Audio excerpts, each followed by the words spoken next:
ಇವತ್ತು ಆದಂತ ಗ್ಯಾಸಿನ ಈ ಸ್ಕೇರ್ಸಿಟಿಗೆ ಈ ದರಿದ್ರ ರಾಜಕಾರಣದಿಂದ ಹಿಡಿದು ಕಾಳಸಂತೆ ಮತ್ತು ಗೊಂದಲ ಅದರ ಮಧ್ಯೆ ಓಡೋವನನ್ನ ಹರ್ಕೊಂಡಷ್ಟು ಬಂತು ಅಂತ ಹೇಳಿ ಈ ಸಂದರ್ಭದಲ್ಲೇ ಒಂದಿಷ್ಟು ಕಾಸು ಮಾಡ್ಕೊಳ್ಳೋಣ ಅಂತ ಹೇಳಿ ಕಂಪನಿಗಳು, ಖಾಸಗಿದಾರರು, ಈ ಸರಬರಾಜು ಮಾಡುವವರು ಇವರೆಲ್ಲರೂ ಸೇರಿ ಮಾಡಿದಂತ ಈ ಒಂದು ದೇಶದ್ರೋಹಿ ಕೆಲಸಗಳಿಂದ ಈ ರೀತಿಯ ಒಂದು ಸ್ಕೇರ್ಸಿಟಿ ಆಗಿದೆಯೇ ಹೊರತು ಪ್ರತಿಪಕ್ಷಗಳ ಕೆಲಸವೇ ವದಂತಿಯನ್ನ ಹಬ್ಬಿಸುವುದು, ಭಯವನ್ನ ಹುಟ್ಟಿಸುವುದು.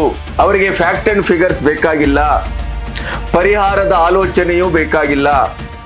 ಅವರಿಗೆ ಗ್ಯಾಸ್ ಸ್ಕೇರ್ಸಿಟಿ ಆಗಬೇಕು, ಜನ ಬೀದಿಗಿಳಿಬೇಕು, ಹೋಟೆಲ್ಗಳು ಮುಚ್ಚಬೇಕು, ಇವೆಲ್ಲ ಆಗಬೇಕು.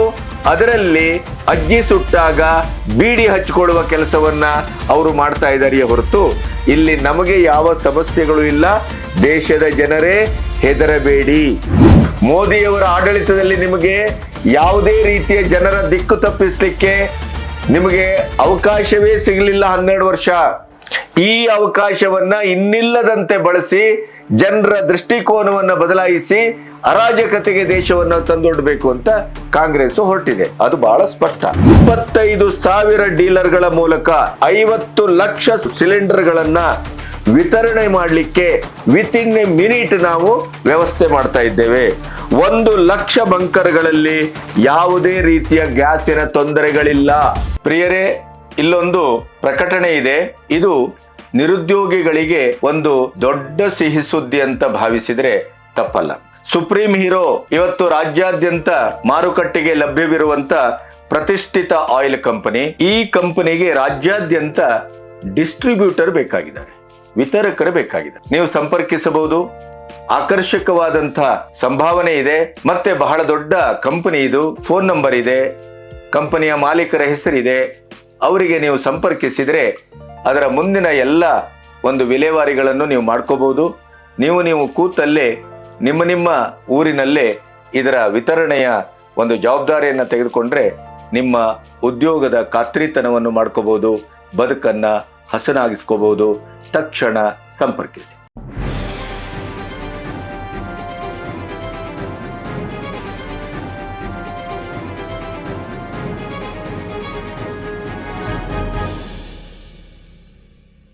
ನಮಸ್ತೆ, ಬಿ ಗಣಪತಿ ನ್ಯೂಸ್ ಚಾನೆಲ್ಗೆ ಸ್ವಾಗತ. ನನಗೆ ನಿನ್ನೆ ಸಂಸತ್ ಅಧಿವೇಶನ ಅಲ್ಲಿ ಕಾಂಗ್ರೆಸ್ಸಿಗರು ಮತ್ತು ಇಂಡಿ ಕೂಟ ವರ್ತಿಸಿದ ರೀತಿ ಅತ್ಯಂತ ಅಸಹ್ಯವನ್ನ ಮತ್ತು ಅತ್ಯಂತ ದುಃಖವನ್ನ ತಂದಿತ್ತು.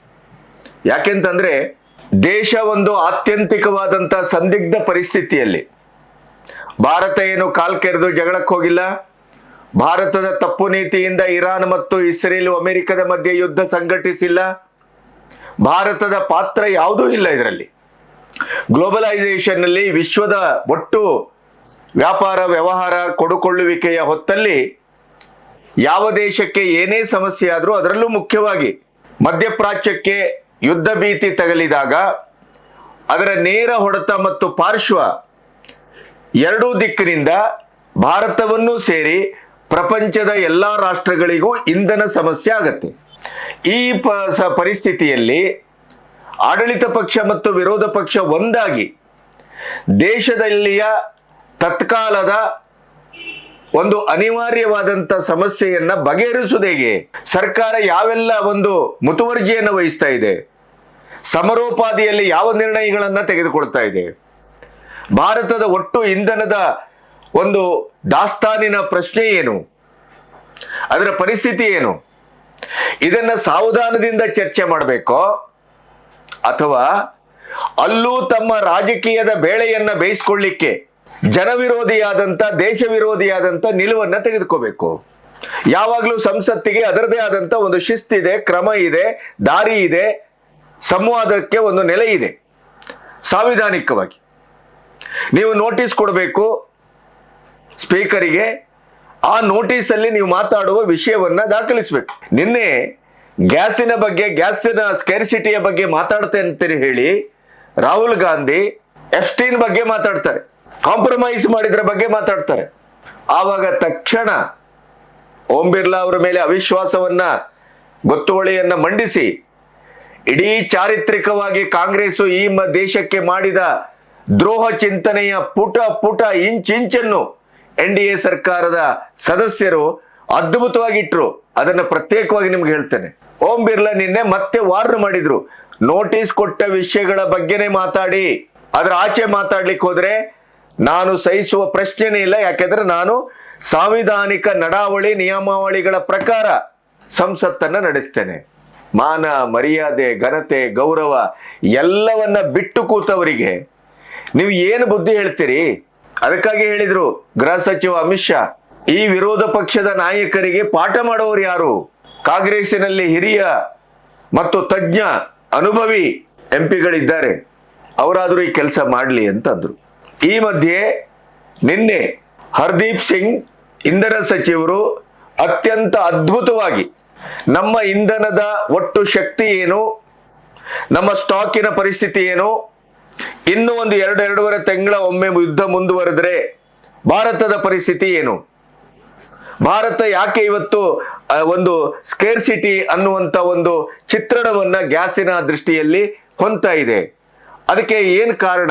ಎಲ್ಲ ಚಿತ್ರಣಗಳನ್ನ ಸತ್ಯಗಳನ್ನ ವಿತ್ ಎವಿಡೆನ್ಸ್ ಫ್ಯಾಕ್ಟ್ ಫಿಗರ್ಸ್ ಸಮೇತ ಇಟ್ರು.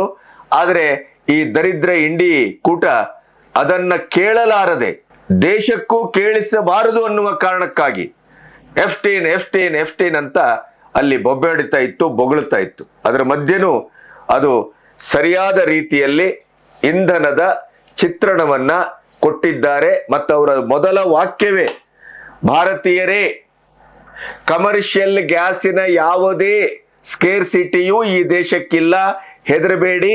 ಇನ್ನು 1 ಅಥವಾ 2 ದಿನದಲ್ಲಿ 24 hours or 48 hours ಎಲ್ಲ ರೀತಿಯ ನಿಮಗೆ ಬೇಕಾದಷ್ಟು ಗ್ಯಾಸ್ ಅನ್ನು ನಾವು ಕೊಡ್ತೇವೆ, ನಮ್ಮ ಹತ್ರ ಇದೆ. ಹಾಗಾದ್ರೆ ಅದರ ಮಾತಿನ ಅರ್ಥ ಏನು, ಚಿತ್ರಣ ಏನು? ಇವತ್ತು ಆದಂತ ಗ್ಯಾಸಿನ ಈ ಸ್ಕೇರ್ಸಿಟಿಗೆ ಈ ರಾಜಕಾರಣದಿಂದ ಹಿಡಿದು ಕಾಳಸಂತೆ ಮತ್ತು ಗೊಂದಲ, ಅದರ ಮಧ್ಯೆ ಓಡೋವನನ್ನ ಹರ್ಕೊಂಡಷ್ಟು ಬಂತು ಅಂತ ಹೇಳಿ ಈ ಸಂದರ್ಭದಲ್ಲೇ ಒಂದಿಷ್ಟು ಕಾಸು ಮಾಡ್ಕೊಳ್ಳೋಣ ಅಂತ ಹೇಳಿ ಕಂಪನಿಗಳು, ಖಾಸಗಿದಾರರು, ಈ ಸರಬರಾಜು ಮಾಡುವವರು ಇವರೆಲ್ಲರೂ ಸೇರಿ ಮಾಡಿದಂತ ಈ ಒಂದು ದೇಶದ್ರೋಹಿ ಕೆಲಸಗಳಿಂದ ಈ ರೀತಿಯ ಒಂದು ಸ್ಕೇರ್ಸಿಟಿ ಆಗಿದೆಯೇ ಹೊರತು ದೇಶದಲ್ಲಿ ಪೆಟ್ರೋಲ್ ಇರಬಹುದು, ಡೀಸೆಲ್ ಇರಬಹುದು, ಕೆರೋಸಿನ್ ಇರಬಹುದು, ಗ್ಯಾಸ್ ಇರಬಹುದು, ಯಾವುದೇ ಇಂಧನ ಸಮಸ್ಯೆ ಇಲ್ಲ ಅನ್ನೋದನ್ನ ಬಹಳ ಸ್ಪಷ್ಟವಾಗಿ ಹೇಳಿದ್ದಾರೆ. ಹಾಗಾದ್ರೆ ಅದರ ಚಿತ್ರಣ ಏನು? ಇದರ ಸ್ಪಷ್ಟತೆಯನ್ನ, ನಿಖರತೆಯನ್ನ ಅಂಕಿಅಂಶ ಸಮೇತ ನಿಮಗೆ ವಿವರಿಸಲಿಕ್ಕೆ ನಾನು ಈಗ ಹೊರಟಿದ್ದೇನೆ. ಇಲ್ಲಿವರೆಗೆ ನನ್ನ ಚಾನೆಲ್ ಅನ್ನ ಸಬ್ಸ್ಕ್ರೈಬ್ ಮಾಡದೇ ಇದ್ರೆ ಸಬ್ಸ್ಕ್ರೈಬ್ ಮಾಡಿ ಮತ್ತು ಸ್ವತಂತ್ರ ಪತ್ರಿಕೋದ್ಯಮಕ್ಕೆ ಬೆಂಗಾವಲಾಗಿ. ಪ್ರತಿಯೊಬ್ಬ ವ್ಯಾಪಾರಿಗೆ ಅವರ ಪ್ರಾಡಕ್ಟ್ ನ ಬೂಸ್ಟ್ ಮಾಡಬೇಕು ಅಂತ ಇಚ್ಛೆ ಇದ್ದೇ ಇರುತ್ತೆ. ಅವರ ವ್ಯಾಪಾರನ ಅಭಿವೃದ್ಧಿ ಮಾಡಬೇಕು ಅನ್ನೋದು ಮನಸ್ಸಲ್ಲಿ ಇರುತ್ತೆ. ಪ್ರಾಡಕ್ಟ್ ಏನು, ನಿಮ್ಮ ವ್ಯಾಪಾರ ಪದ್ಧತಿ ಯಾವ ತರನೋ ನಿಮ್ಗೆ ಗೊತ್ತಿದೆ ಅಲ್ವಾ? ಆದ್ರೆ ಆಲಸ್ಯ ಯಾಕೆ? ನಮ್ಗೆ ಕಾಂಟ್ಯಾಕ್ಟ್ ಮಾಡಬಹುದಲ್ವಾ? ಪ್ರತಿಯೊಂದು ಬಿಸ್ನೆಸ್ಗೆ ಪಬ್ಲಿಸಿಟಿ ಅನ್ನೋದು ಅತಿ ಮುಖ್ಯ. ಅದ್ರಲ್ಲೂ ಟಿವಿ ಆಡ್ಸ್ ಅಂದ್ರೆ ಯಾರಾದ್ರೂ ಇಷ್ಟಪಡ್ತಾರೆ, ಹೌದಲ್ವಾ? ಅದಕ್ಕಾಗಿ ನಾವಿದೀವಿ. ನಿಮ್ ಬಿಸ್ನೆಸ್ಗೆ ಆಡ್ ಶೂಟ್ಸ್ ನ ನಾವ್ ತಯಾರು ಮಾಡ್ಕೊಡ್ತೀವಿ. ಇಲ್ಲಿ ನೋಡಿ ನಮ್ಮ ಸ್ಯಾಂಪಲ್ ಆಡ್ಸ್.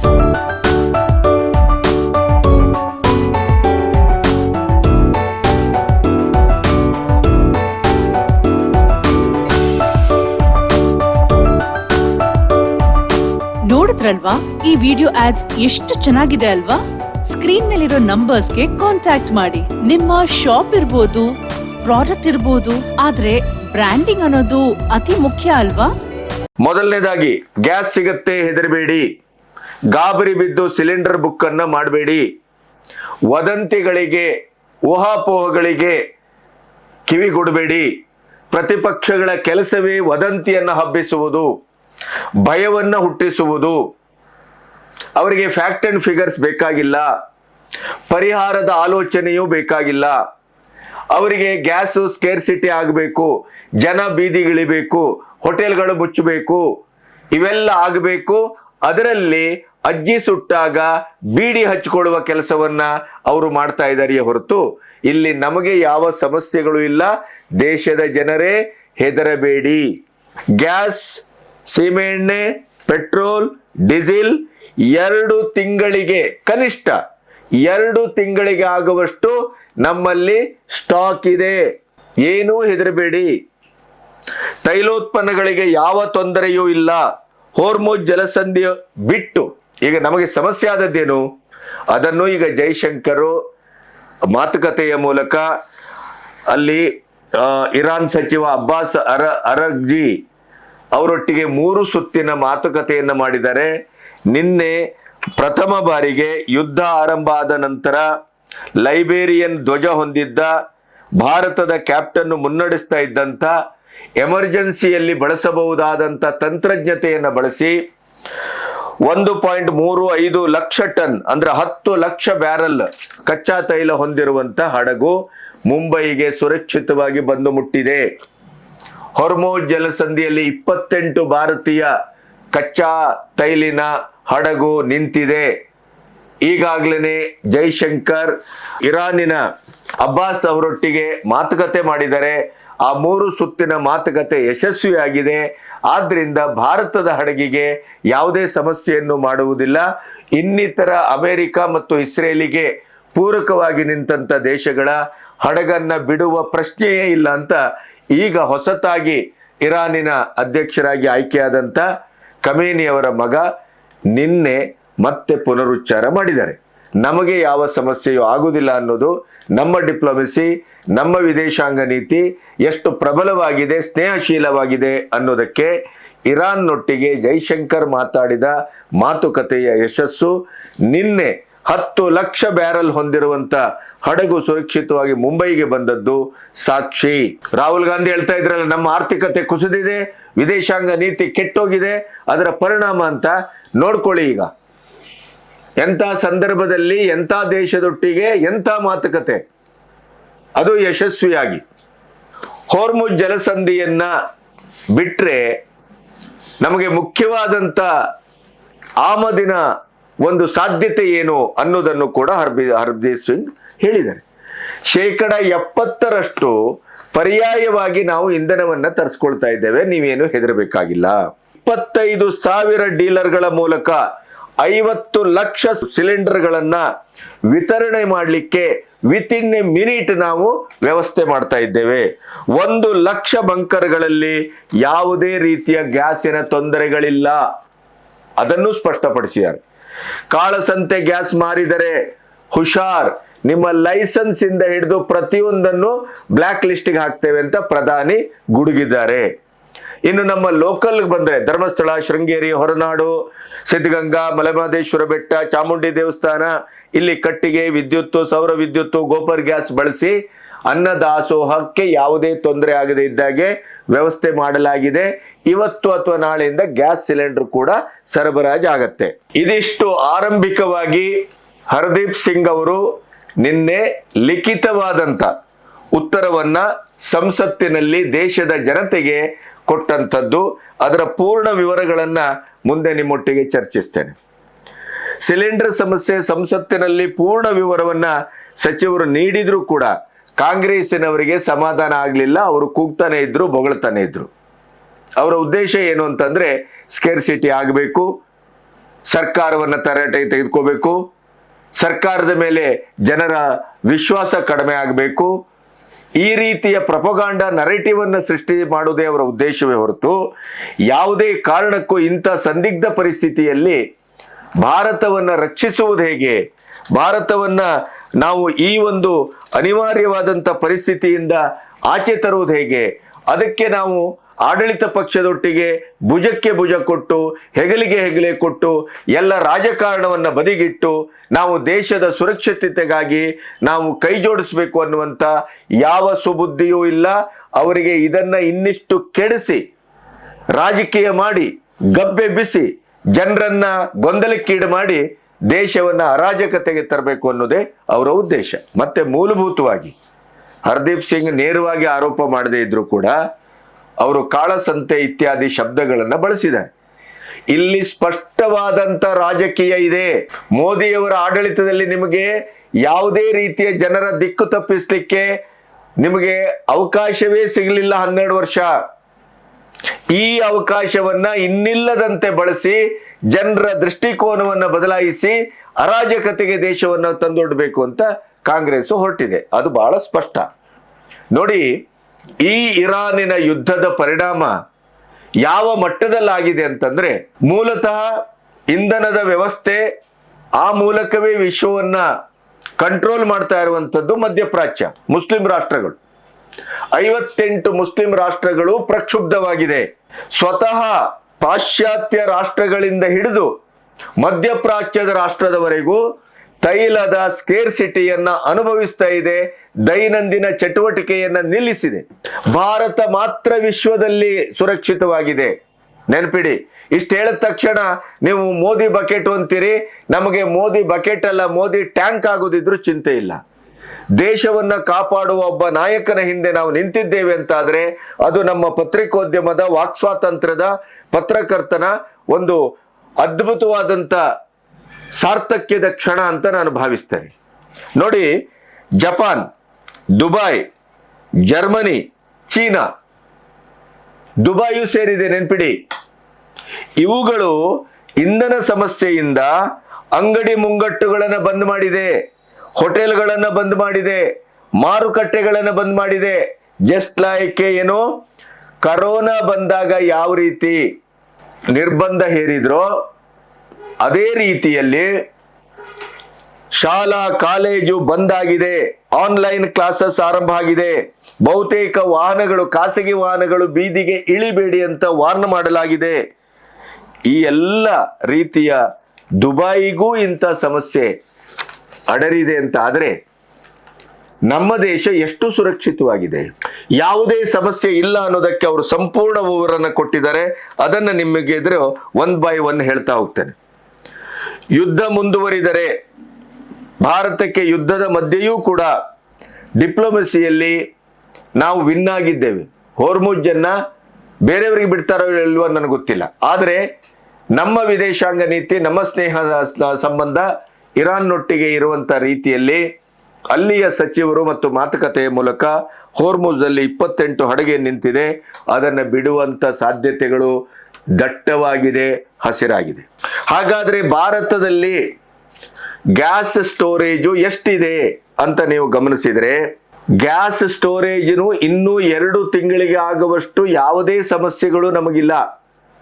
ಆದರೆ ಈ ಸರಬರಾಜಿನ ಚೈನಲ್ಲಿ ಖಾಸಗಿತನ, ರಾಜಕೀಯ ಹಿತಾಸಕ್ತಿಗಳು ಪ್ರವೇಶ ಆದದ್ರಿಂದ ಸರಬರಾಜಿನಲ್ಲಿ ಆದಂತ ಸಮಸ್ಯೆಯೇ ಒಂದು ಮುಖ್ಯ ಸಮಸ್ಯೆ ಆಯ್ತೆ ಹೊರತು ಸ್ಟಾಕಲ್ಲಾಗಲಿ ಅಥವಾ ನಮ್ಮಲ್ಲಿ ಗ್ಯಾಸಿನ ಒಂದು ಸ್ಟೋರೇಜೇ ಇಲ್ಲ ಅಂತ ಆಗಲಿ ಅಥವಾ ಆಮದು ವ್ಯವಸ್ಥೆಯಲ್ಲಿ ಸಂಪೂರ್ಣವಾಗಿ ನಾವು ತೊಂದರೆಗೊಳಗಾಗಿದ್ದೇವೆ ಅಂತ ಆಗಲಿ ಯಾರೂ ಭಾವಿಸಬೇಕಾಗಿಲ್ಲ. ಹೋರ್ಮುಜ್ ಅನ್ನು ಇರಾನು ನಮಗೆ ಪೂರಕವಾಗಿ ಸ್ಪಂದಿಸ್ತಾ ಇರುವಂತ ಒಂದು ಸ್ಥಿತಿಯನ್ನು ನೀವು ಕಾಣ್ತಾ ಇದ್ದೀರಿ. ಇನ್ನೊಂದು, ಹೋರ್ಮುಜ್ ಅನ್ನ ಬಿಟ್ಟು ಕೂಡ 70% ಪರ್ಯಾಯವಾಗಿ ನಾವು ಇಂಧನವನ್ನ ತರಿಸ್ಕೊಳ್ತಾ ಇದ್ದೇವೆ. ಹಾಗಾಗಿ ನಮಗೆ ಯಾವುದೇ ರೀತಿಯ ಸಮಸ್ಯೆ ಆಗೋದಿಲ್ಲ. ಒಮ್ಮೆ ಹೋರ್ಮುಜ್ ಅನ್ನ ಅವರು ಇಲ್ಲ, ಇರಾನ್ ಬಂದೇ ಮಾಡ್ತೇವೆ, ನಿಮ್ಮ ಹಡಗನ್ನ ಬಿಡುವುದಿಲ್ಲ ಅಂತ ಹೇಳಿದ್ರು, ನಾವು 2 ತಿಂಗಳ ಮಟ್ಟಿಗೆ ನಮ್ಮ ಯಾವ ಸಮಸ್ಯೆಯೂ ನಮಗೆ ಆಗೋದಿಲ್ಲ ಅನ್ನೋದನ್ನ ಅವರು ಬಹಳ ಸ್ಪಷ್ಟವಾಗಿ ಹೇಳಿದ್ದಾರೆ. ಇನ್ನು ಭಾರತದಲ್ಲಿ ಉತ್ಪತ್ತಿ, ಸರಬರಾಜು, ಸ್ಟಾಕ್ ಇವುಗಳ ಮಧ್ಯೆ ಒಂದು ಚೈನ್ ಸಿಸ್ಟಮ್ ಇತ್ತಲ್ಲ, ಆ ಚೈನ್ ಸಿಸ್ಟಮ್ ತತ್ಕಾಲದಲ್ಲಿ ಕಳಚಿಕೊಂಡಿತ್ತು. ಒಂದು ಖಾಸಗಿ ಕಂಪನಿಗಳ ದುರಾಸೆ, ಕಾಳಸಂತೆ ಮಾರಾಟ, ಜನರು ಗಾಬರಿಯಾದದ್ದು ಈ ಮಾಧ್ಯಮಗಳ ಮೂಲಕ ಮತ್ತು ವಿಪಕ್ಷಗಳ ಮೂಲಕ ಹಬ್ಬಿದಂತ ಸುಳ್ಳು ಸುದ್ದಿ ಏನಿದೆ ಅದಕ್ಕೆ ಹೆದರಿ ಜನ ಏಕದಮ್ ಬುಕ್ ಮಾಡಲಿಕ್ಕೆ ಶುರು ಮಾಡಿದ್ದು. ಮತ್ತೆ ಹೋಟೆಲ್ನವರು ಕೂಡ ಅತಿಯಾದ ಇದನ್ನ ಸ್ಟಾಕೇಜಿಗೆ ಮುಂದಾದದ್ದು. ಅದರ ಮಧ್ಯೆ ಕಾಳಸಂತೆಯಲ್ಲಿ ಅವರಿಗೆ ಬೇಕಾಬಿಟ್ಟಿ ಮಾರಾಟಕ್ಕೆ ರೇಟನ್ನು ಜಾಸ್ತಿ ಮಾಡಿದ್ದು. ಇವೆಲ್ಲವೂ ಇದಕ್ಕೆ ಕಾರಣ ಆಗಿದೆ. ಆದರೆ 1 ರೂಪಾಯಿಯನ್ನೂ ಜಾಸ್ತಿ ಮಾಡೋದಿಲ್ಲ, ಮತ್ತೆ ಯಾವುದೇ ತೊಂದರೆಯೂ ಆಗೋದಿಲ್ಲ. ನಿಮಗೆ ಬೇಕಷ್ಟು ಗ್ಯಾಸನ್ನ ನಾವು ತಕ್ಷಣದಿಂದ ಸರಬರಾಜು ಮಾಡ್ತೇವೆ. ಸ್ಟಾಕಿನ ವಿಷಯದಲ್ಲಿ ಔಟ್ ಆಫ್ ಸ್ಟಾಕ್ ಆಗುವ ಪ್ರಶ್ನೆಯೇ ಇಲ್ಲ, ಆಗಿಲ್ಲ ಅನ್ನೋದನ್ನ ಹರ್ದೀಪ್ ಸಿಂಗ್ ಬಹಳ ಸ್ಪಷ್ಟವಾಗಿ ಹೇಳಿದ್ದಾರೆ. ಮತ್ತೆ ಅವರು ಮುಂದುವರಿತಾ ಹೇಳಿದ್ರು, ಇವತ್ತಿನಿಂದಲೇ ರಾಜ್ಯ ಕೇಂದ್ರದ ಮಧ್ಯೆ ಗ್ಯಾಸು ಕಮರ್ಷಿಯಲ್ ಜೊತೆಗೆ ಅಡುಗೆ ಅನಿಲ ಡೊಮೆಸ್ಟಿಕ್ ಅನ್ನು ಕೂಡ ಪೂರೈಕೆ ಮಾಡ್ತೇವೆ. ಭಾರತದಲ್ಲಿ ಎಲ್ಲೆಲ್ಲಿ ಸಮಸ್ಯೆ ಉದ್ಭವ ಆಗಿತ್ತೋ ಅಲ್ಲಿ ನಮ್ಮ ಸ್ಟಾಕಿನ ಸಮಸ್ಯೆ ಆದದ್ದಲ್ಲ, ಸರಬರಾಜಿನ ಸಮಸ್ಯೆ. ಆ ಸರಬರಾಜಿನ ಸಮಸ್ಯೆ 20-20 ಆ ಒಂದು ಮಟ್ಟದಲ್ಲಿ ರಾಜ್ಯ ಮತ್ತು ಕೇಂದ್ರದ ಮಧ್ಯೆ ಎಂದಿನಂತೆ ಏನು ಸರಬರಾಜಾಗತ್ತೆ ಆ ಚೈನನ್ನ ಈ ಕ್ಷಣದಿಂದ ಪುನರಾರಂಭ ಮಾಡ್ತೇವೆ. ರಾಜ್ಯದೊಟ್ಟಿಗೆ ಮಾತುಕತೆ ಮಾಡ್ತಾ ಇದ್ದೇವೆ. ಆ ಯಾವುದೇ ರೀತಿಯ ಚೈನಲ್ಲೂ ಖಾಸಗಿ ವ್ಯಕ್ತಿಗಳು ಅಥವಾ ಕಾಳಸಂತೆಕೋರರೋ ಅಥವಾ ಪೊಲಿಟಿಕಲ್ ಆಗಿ ಅದನ್ನ ರಾಜಕೀಯ ಮಾಡಲಿಕ್ಕೋ ಖಂಡಿತವಾಗಿ ನಾವು ಬಿಡುವುದಿಲ್ಲ. ಆಮೇಲೆ ಇದೊಂದು ಬಹಳ ಮುಖ್ಯವಾದದ್ದು ನೋಡಿ, ನಿಮಗೆ ರಾಹುಲ್ ಗಾಂಧಿ ಅವರು ಮಾತಾಡುವಾಗ ಬಹುಶಃ ಒಂದು ಮತಿಶುದ್ಧತೆ ಇದ್ದರೆ ನಮ್ಗೆ ಅರ್ಥ ಆಗುತ್ತೆ. ಇವರಿಗೆ ಸಮಸ್ಯೆ ಇದೆ ಅನ್ನೋದನ್ನ ಹೇಳಬೇಕಾಗಿದೆಯೋ ಅಥವಾ ಆದ ಸಮಸ್ಯೆಯನ್ನ ನಿಜವಾಗಿಯೂ ಬಗೆಹರಿಸಿಕೊಂಡು ದೇಶವನ್ನ ಮುನ್ನಡೆಸಬೇಕು ಅಂತ ಇದೆಯೋ, ಜನರ ಈ ಸಮಸ್ಯೆಗೆ ನಿಜವಾಗಿಯೂ ಸ್ಪಂದಿಸುವಂತ ಹೃದಯವಂತಿಕೆ ಬುದ್ಧಿವಂತಿಕೆ ಇದೆಯೋ, ಇರಾದೆ ಇದೆಯೋ ಅಂತ ಯೋಚನೆ ಮಾಡಿದ್ರೆ ಅದು ಖಂಡಿತವಾಗಿಯೂ ಇಲ್ಲ.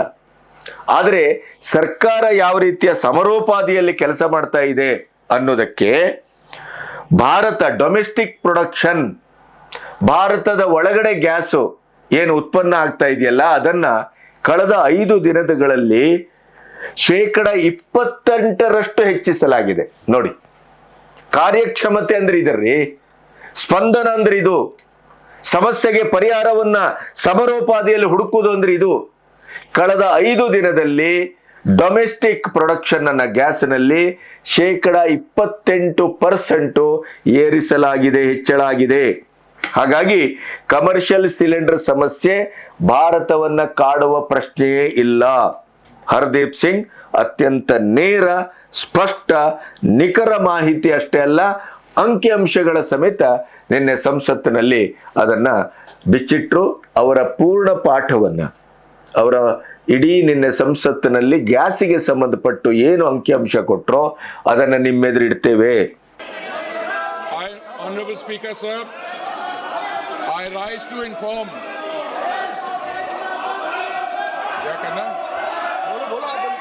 Honorable Speaker, sir, I rise to inform the House of steps taken in response to the disruption of the global energy supplies arising from the ongoing conflict in West Asia.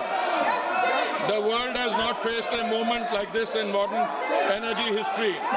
Today is the 13th day since the passage through the Strait of Hormuz, through which 20% of world's crude, 20% of world's natural gas, and 20% of the world's LPG flows was disrupted following the military operations between Iran, Israel, and the US. For the first time in recorded history, the Strait of Hormuz has been effectively closed to commercial shipping. Despite India having no role in causing the conflict, like many countries, India has to navigate through its consequences. The contrast with how other nations are managing this crisis places India's response in its sharpest relief. A country in our neighborhood has shut all schools for 2 weeks,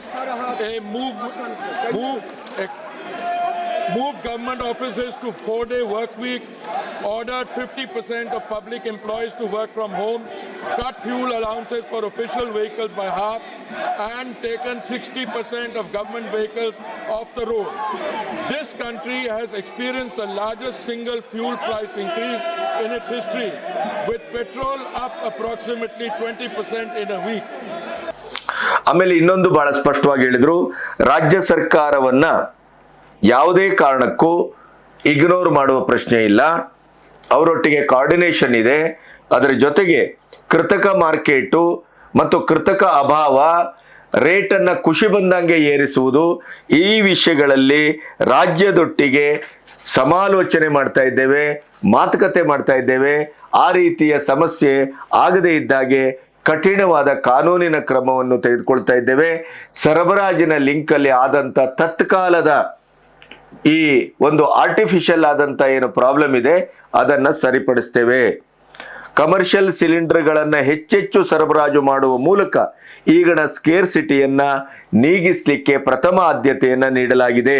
ನಿಮಗೆ ಎಷ್ಟು ಬೇಕು, ಯಾವಾಗ ಬೇಕು, ಹಿಂದಿನಂತೆ ಸಲೀಸಾಗಿ ಇನ್ನು 1 ಅಥವಾ 2 ದಿನದಲ್ಲೇ ಯಾವ ನಿರ್ಬಂಧವೂ ಇಲ್ಲದೇನೆ, ಕೇಂದ್ರ ಸರ್ಕಾರದ ಮಧ್ಯಪ್ರವೇಶವೂ ಇಲ್ಲದೇನೆ ನಿಮಗೆ ಎಷ್ಟು ಗ್ಯಾಸ್ ಬೇಕೋ ಅಷ್ಟು ಗ್ಯಾಸನ್ನ, ಕಮರ್ಷಿಯಲ್ ಗ್ಯಾಸನ್ನ ನಿಮಗೆ ಒದಗಿಸ್ತೇವೆ. ಈಗಾಗಲೇ ಡೊಮೆಸ್ಟಿಕ್ ಅಡುಗೆ ಅನಿಲ, ಮನೆ ವಾರ್ತೆಯ ಅನಿಲದ ಸಿಲಿಂಡರ್ ಸಮಸ್ಯೆಯನ್ನ ಬಗೆಹರಿಸಿ ಆಗಿದೆ, ಬುಕ್ಕಿಂಗೂ ಆಗ್ತಾ ಇದೆ, ಯಾವ ಸಮಸ್ಯೆಯೂ ಇಲ್ಲ. ಮತ್ತು ಒತ್ತಿ ಅವರು ಇನ್ನೊಂದು ಮಾತನ್ನು ಹೇಳಿದರು. Petrol, diesel, kerosene, turban oil ಯಾವುದೇ ಇದ್ರೂ ಕೂಡ, ಯುದ್ಧ ಮುಂದುವರೆದ್ರೂ ಕೂಡ ಭಾರತದಲ್ಲಿ ಕನಿಷ್ಠ 2-2.5 ತಿಂಗಳು ನಿಶ್ಚಿಂತೆಯಿಂದ ಇರಬಹುದು ನೀವು. ಅದರೊಳಗೆ ಯುದ್ಧದ ಸಮಸ್ಯೆ ಬಗೆಹರಿತದೆ. ನಾವು ಇರಾನ್ನೊಟ್ಟಿಗೆ ಮಾತುಕತೆ ಮಾಡ್ತಾ ಇದ್ದೇವೆ. ಹೋರ್ಮುಜ್ಜಿನ ಹೊರತಾಗಿಯೂ ಕೂಡ 70% ಪರ್ಯಾಯವಾಗಿ ಇಂಧನವನ್ನ ತರಿಸ್ಕೊಳ್ತಾ ಇದ್ದೇವೆ. ಯಾವುದೇ ಸಮಸ್ಯೆ ಇಲ್ಲ. ಆದರೂ ಏನಾದರೂ ಸಮಸ್ಯೆ ಆದರೂ ಕೂಡ ಭಾರತಕ್ಕೆ ಸಮಸ್ಯೆ ಇಲ್ಲ. ಯಾಕೆ ಈ ಮಾತನ್ನು ಹೇಳ್ತೇನೆ ಅಂತಂದ್ರೆ, ಪ್ರಪಂಚದಲ್ಲೇ ಲಾರ್ಜೆಸ್ಟ್ ರಿಸರ್ವಾಯರ್ ಇರುವುದು ಭಾರತದಲ್ಲಿ. ಟಾಪ್ ಮೋಸ್ಟ್ ರಿಸರ್ವಾಯರ್, ಪ್ರಪಂಚದಲ್ಲೇ ನಂಬರ್ 1 ರಿಸರ್ವಾಯರ್ ಏನಾದ್ರು ಇದ್ರೆ ಇಂಧನದ ಮಟ್ಟಿಗೆ ಅದು ನಮ್ಮ ಹತ್ರ ಇರುವುದು. ಹಾಗಾಗಿ ಡೀಸೆಲ್, ಪೆಟ್ರೋಲು, ಎಕ್ಸ್ಟ್ರಾ ಇಂಧನ ಸಮಸ್ಯೆ ಭಾರತಕ್ಕೆ ಬರುವುದಿಲ್ಲ. ಇದೇ ಮೋದಿ ಭಾರತ ರೇ, ಇದೇ ಹೊಸ ಭಾರತ. ಸಂಡಸ್ ಬಂದಾಗ ಹಿತ್ತಲು ಹುಡುಕೋದಲ್ಲ, ಬೆಂಕಿ ಬಿದ್ದಾಗ ಬಾವಿ ತೋಡುವುದಲ್ಲ. ನಾವು ಎಷ್ಟರ ಮಟ್ಟಿಗೆ ಜಾಗೃತರಾಗಿದ್ದೇವೆ, ಒಂದು ದೇಶದ ಸುಭಿಕ್ಷತೆ ಮತ್ತು ಅದರ ದೈನಿಕವಾದಂಥ ಚಲನಶೀಲತೆಗೆ ಎನರ್ಜಿ, ಇಂಧನ ವ್ಯವಸ್ಥೆ ಎಷ್ಟು ಮುಖ್ಯ ಮತ್ತು ಅದು ಹಾರ್ಟ್ ಆಫ್ ದ ಒಂದು ನೇಷನ್ ಅನ್ನೋದಕ್ಕೆ ಎಷ್ಟು ಮಹತ್ವ ಕೊಡಲಾಗಿದೆ.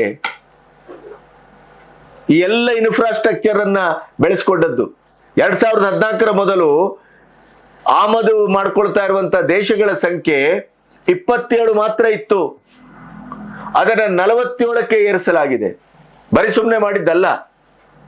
ಇಂಥ ಸಂದರ್ಭ ಬಂದ್ರೆ ನಾವು ಏನ್ ಮಾಡಬೇಕು, ಏನ್ ಮಾಡಬಹುದು, ಅದನ್ನ ಯೋಚನೆ ಮಾಡಿಯೇ ಮುಂಜಾಗ್ರತೆ ಕ್ರಮವನ್ನ ತೆಗೆದುಕೊಂಡದ್ರಿಂದಲೇ, ಅತಿ ಹೆಚ್ಚು ಸ್ಟಾಕ್ ಅನ್ನ ಮಾಡಿಕೊಂಡದ್ರಿಂದಲೇ ರಷ್ಯಾ, ಚೈನಾ ಬಿಟ್ರೆ ಇರಾನು ಯಾವ ಹಡಗನ್ನು ಬಿಡುವುದಿಲ್ಲ ಅಂತ ಕೂತಿದ್ದಾಗಲೂ ಕೂಡ ಭಾರತದೊಟ್ಟಿಗಿನ ಜೈಶಂಕರ್ ಅವರೊಟ್ಟಿಗಿನ ಮಾತುಕತೆಯ ಫಲ ಏನು ಅಂತಂದ್ರೆ, ನಮ್ಮ 28 ಹಡಗು ಇವತ್ತು ನಾಳೆ ಅಲ್ಲಿಂದ ಬಿಡುಗಡೆಯಾಗಿ ಬರ್ತದೆ.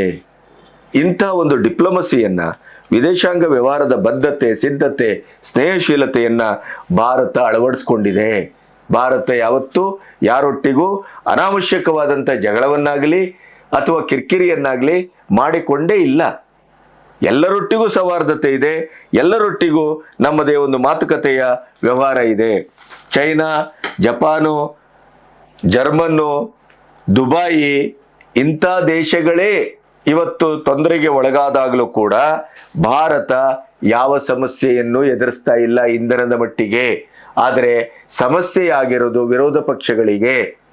ನಾವು ಯಾವುದೇ ಸಮಸ್ಯೆ ತರಲಿ, ಯಾವುದೇ ಪ್ರಪಗಾಂಡ ಮಾಡಲಿ, ಯಾವುದೇ ಸುಳ್ಳು ಹೇಳಲಿ, ಯಾವುದೇ ನರೇಟಿವ್ ಅನ್ನು ಸೃಷ್ಟಿ ಮಾಡಲಿ, ಅಯ್ಯೋ ಇವರು ಇದನ್ನೆಲ್ಲವನ್ನ ಪರಿಹರಿಸಿಕೊಂಡು ಜನರ ನಂಬಿಕೆಯನ್ನ, ವಿಶ್ವಾಸವನ್ನ ಗಳಿಸ್ಕೊಳ್ತಾರೆ.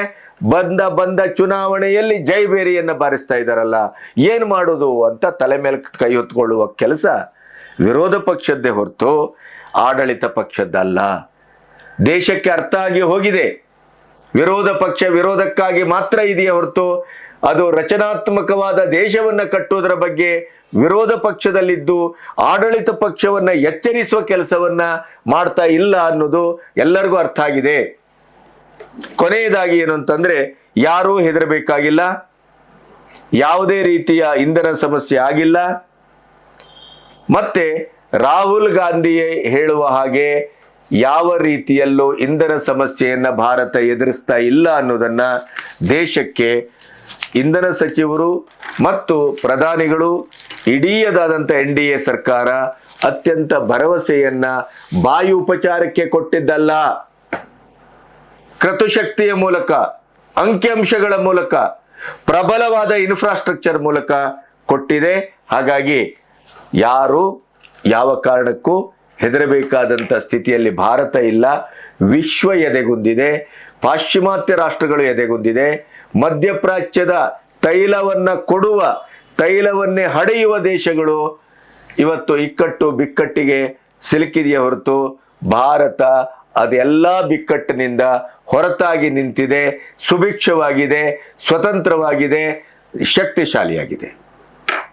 ನಮಸ್ತೆ.